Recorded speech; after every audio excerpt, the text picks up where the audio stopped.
कमळी मालिकेच्या येणाऱ्या भागामध्ये धमाकेदार असा ट्विस्ट येणार आहे. तर प्रेक्षकांनो, तुळजाईच्या कृपेने मंदिरामध्ये राजन सरूची भेट होताच आजोबा बरे झालेले असतात आणि आजोबांनी त्या दोघांना सुखी संसाराचा आशीर्वादसुद्धा दिलेला असतो.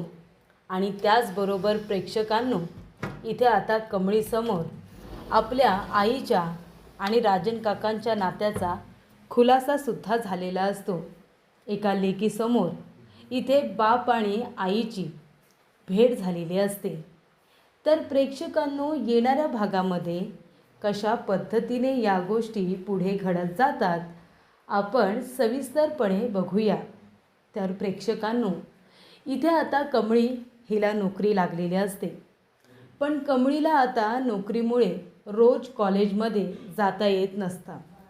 कॉलेजला जाऊन बरेचसे दिवस झालेले असतात आणि अपेक्षित तेवढी अजून काही तिची प्रेझेंटी लागलेली नसते. तेव्हा अनिका म्हणत असते, ही कमळी टमळी मला कॉलेजमध्ये का दिसत नाही? हॉस्टेलमधून गेली तर गेली, कॉलेज सोडून पण गेली की काय, पण ही निंगी टिंगी मला दिसत असते. नक्की ही कमळी गेली तरी कुठे? माझ्या रिशबरोबर तर फिरत नसेल ना? तिच्या मनामध्ये नको नको ते प्रश्न येत असतात. शहानिशा करण्यासाठी नयनताराला ती फोन करते आणि विचारते की नयनतारा आंटी, रिश कुठे आहे? तो घरी आहे की ऑफिसला जातो? तेव्हा ती म्हणत असते, हे बघ, तू सारखा सारखा फोन करून आहे ना मला त्रास देऊ नकोस. रिशीला दुसरीसुद्धा खूप कामं असतात. ऑफिसमध्ये सारख्या त्याच्या बॅक टू बॅक मीटिंग असतात आणि त्याला कामाचा खूप लोड आहे हल्ली. त्यामुळे त्याला भेटायचा वगैरे प्लॅन तर तू मुळीच करू नको. रिश तुला नाही बोलणारच आहे, पण मी सुद्धा तुला सांगते की रिश तुला भेटायला येणार नाही. त्याला खूप कामं असतात हल्ली, कळलं तुला?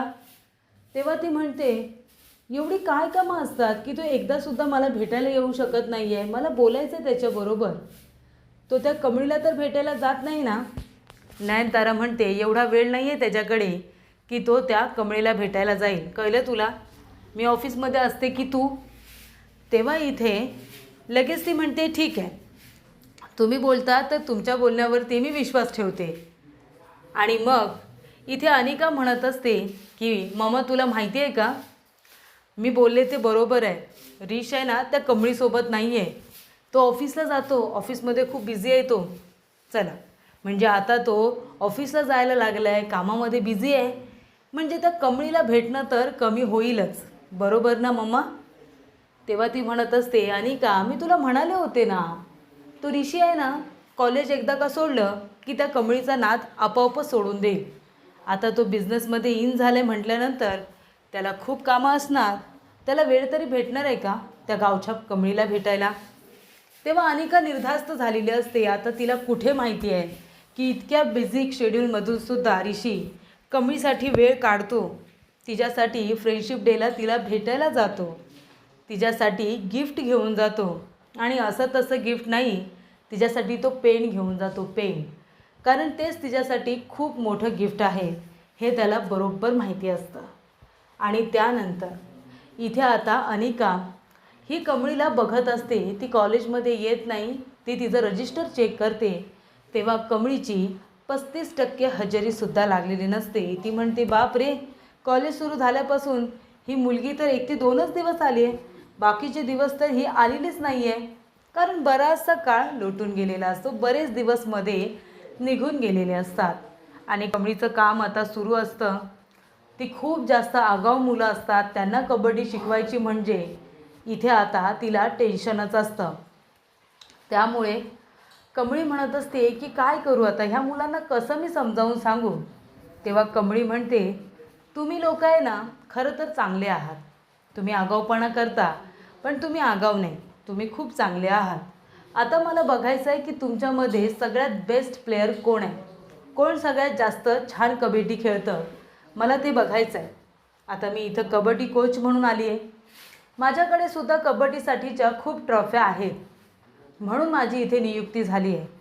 त्यामुळे आता मला बघायचं आहे की तुमच्यामध्ये सगळ्यात बेस्ट प्लेयर कोण आहे ते. तुम्ही फक्त बोलण्यातच आगाऊपणा करता, वागण्यातच आगाऊपणा करता, की तुम्हाला चांगलंसुद्धा वागता येतं, खेळतासुद्धा येतं, हे पण मला बघायचं आहे. त्यामुळे त्या आगाऊ मुलांना काबीज करण्यासाठी तिने आता हे शस्त्र वापरलेलं असतं की तुमच्यात बेस्ट कोण. तेव्हा सगळेजण आपला बेस्ट देत असतात. सगळी मुलं आता सिरियसली कमळी जसं त्यांना गाईड करत असते, जसं शिकवत असते, जसं त्यांना कोचिंग देत असते, त्या पद्धतीने ते मुलं आता शिकत असतात. कबड्डी ते खेळत असतात पण प्रोफेशनली नाही. जसं तसं तंगडं ओढत असतात, जसं तसं खेळत असतात. कमळी त्यांना रूल समजावून सांगते. कुठे इथे कुठल्या रेषेला लाईन पार केल्यानंतर आपल्याला बोनस पॉईंट मिळतात, कुठे जाऊन इथे टच करून यायचं असतं, कशा पद्धतीने कवर करायचं असतं, कशा पद्धतीने इथे आता दुसऱ्या स्पर्धकाला चकवा देऊन तिथून पळून बाहेर यायचं असतं. या सगळ्या गोष्टी ती समजावून सांगत असते आणि यामुळे त्यांच्यामध्ये थोडा थोडा बदल होत असतो. प्रिन्सिपल सर लांबून बघत असतात कमळीचं शिकवणं आणि मुलं ज्या पद्धतीने सिरियसली तिला घेत असतात ते बघून त्यांना खूप जास्त अभिमान वाटतो. आणि म्हणून इथे आता प्रिन्सिपल सरांना कुठेतरी आशा वाटत असते की आपली शाळा जी हातातून जाते की काय याची भीती आहे, ती शाळा आमची आता राहणार आहे. एका बाजूला अनिका कामिनीला म्हणते की ग्रॅनी आजी तुला माहिती आहे का, ती कमळी डमळी कॉलेजमध्ये येत नाही, 35% जास्त तिची अब्सेंटी आहे. मला असं वाटतं आपण तिला कॉलेजमधून काढली पाहिजे. कामिनी म्हणते ही चांगली संधी आहे, तिला आता आपण प्रेझेंटीवरून कॉलेजमधून काढू शकतो. एका बाजूला कमळीच्या विरोधामध्ये षडयंत्र सुरूच असतं. त्यानंतर कमळी आपल्या कामावरती फोकस करत असते. कॉलेजला जेव्हा सुट्टी असते तेव्हा निंगी, कमळी आणि इथे आता सरू ह्या तिघीजणी हॉस्पिटलला जातात. हॉस्पिटलला गेल्यानंतर तिचा MRI केलेला असतो आणि MRIचा रिपोर्ट केल्यानंतर डॉक्टर चेक करतात आणि म्हणतात की हे बघा, काळजी करू नका, त्यांना आधीचा सगळा पाठ आठवतो आहे, फक्त नंतरचा आठवत नाही आहे. तुम्ही मोठ्या वगैरे झालात त्याच्यानंतरचा. आपल्याला आता त्या आठवणी त्यांना आठवण करून द्यायच्या आहेत, पण हळूहळू. जुनी काही माणसं जेव्हा त्यांच्या समोर येतील ना तेव्हा त्यांना सगळं आठवणारच आहे. म्हणजे कमळीचे बाबा, त्यांचे बाबा आठवत आहेत. कमळी तू घाबरू नको, तुझे बाबा तुझ्या आईला आठवत आहेत. आणि त्यामुळे त्यांना आता जेव्हा त्या भेटतील ना तेव्हा ते त्यांना ओळखू शकतात. बरोबर, त्यांना सगळं काही आठवते. ती म्हणते हो, बाबांबद्दल ती भरभरून बोलत असते, फक्त ती नाव नाही सांगत. तर तिच्या मनामध्ये कसली तरी भीती असेल, कसला तरी ट्रॉमा असेल म्हणून ती नाव सांगत नाही. तेव्हा कमळीला आठवतं बाबांचं नाव तिने याआधीसुद्धा मला सांगितलं नाही जेव्हा ती बरी होती. कदाचित तिला कसली तरी भीती असेल आणि आतासुद्धा ती त्याच भीतीपोटी मला नाव सांगत नाही आहे. जसं लहानपणापासून तिने आत्तापर्यंत मला सांगितलं नाही, त्याच पद्धतीने ती आता कुणालाच नाव सांगत नाही आहे. ही गोष्ट तिच्या लक्षात आलेली असते आणि तिला आता विचारात पाडते की नक्की असं काय घडलं असेल की आईने लहानपणापासून माझ्यापासून माझ्या बाबांचं नाव लपवलं. पण का? जर खरोखर तो एवढा मोठा माणूस आहे, खरोखर ते इतके चांगले आहेत, मग माझ्यापासून ही गोष्ट लपवली का असेल? नक्की काय कारण असेल? आई मला कुणापासून प्रोटेक्ट करत होती, कुणापासून वाचवत होती? बरेचसे प्रश्न तिच्या मनामध्ये असतात. डॉक्टरांनी तिला आता गोळ्या सुरू केलेल्या असतात आणि जास्तीत जास्त झोप मनासाठी त्यांना आता शांतता ही पाळावी लागणार आहे. त्यांना खूप जास्त शांत राहावं लागणार आहे. त्यांना जास्तीत जास्त झोप यावी आहे, मनशांती हवी आहे. तेव्हा कमळी म्हणते ठीक आहे डॉक्टर. आणि कमळी आईच्या गोळ्या वगैरे घेऊन ती ठरवते आता माझ्या आईला सगळ्यात जास्त आराम मी देणार आहे. आणि तेव्हा प्रेक्षकांनो इथे आता कमळी आणि निंगी सरूला घेऊन मंदिरामध्ये जातात. त्याच मंदिरामध्ये राजन काका आपल्या बाबांना घेऊन आलेले असतात. त्या मंदिरामध्ये पाया पडण्यासाठी राजन काका आणि बाबा तिथे असतात. तेवढ्यातच त्यांना निंगी भेटते. तेव्हा निंगी म्हणते राजन काका तुम्ही इथं? ते म्हणतात हो बाळा, अगं बाबांना जरा घेऊन आलो होतो. इथे त्यांची खूप इच्छा होती मंदिरामध्ये येण्याची, असं शांत वातावरणामध्ये बसण्याची, म्हणून त्यांना घेऊन आले. तू एकटीच आलीस बाळा? तेव्हा निंगी म्हणते नाही ना काका, कमळीसुद्धा आली आहे. तेव्हा ते म्हणतात हो का, कमळी पण आली आहे का? सरू एका ठिकाणी आता मस्त बसलेली असते. कमळीसुद्धा तिथे येते, आजोबांच्या पाया पडते, राजन काकांची विचारपूस करते. तेव्हा राजन काका म्हणतात आज तुम्हाला दोघींना सुट्ट्या म्हणून आलात का मंदिरात? तेव्हा निंगी म्हणते हो काका. आणि तेवढ्यातच त्या ठिकाणी आता राजन, निंगी आणि कमळी हे बोलत असताना सरूचं लक्ष जातं राजन काकांकडे. राजनला बघितल्यानंतर तो कमळीबरोबर बोलतोय हे बघितल्यानंतर ती धावत पडत येते आणि ती राजनला मिठी मारते आणि म्हणते, साहेब साहेब तुम्ही इथं. तेव्हा राजनच्या पायाखालची जमीनच सरकते. ज्या सरूला शोधण्यासाठी त्याने जीवाचा आटापिटा केला होता ती सरू अशा अवस्थेत त्याच्यासमोर. तो तिला मिठी मारतो आणि म्हणतो, गौरी गौरू तू इथे.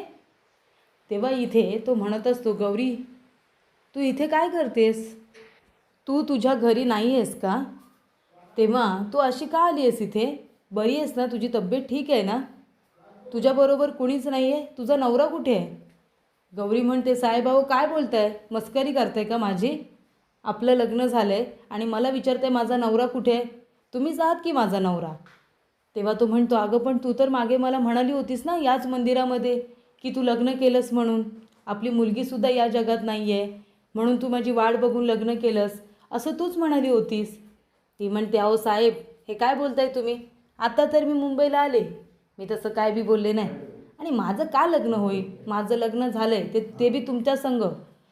त्याला कळतच नाही.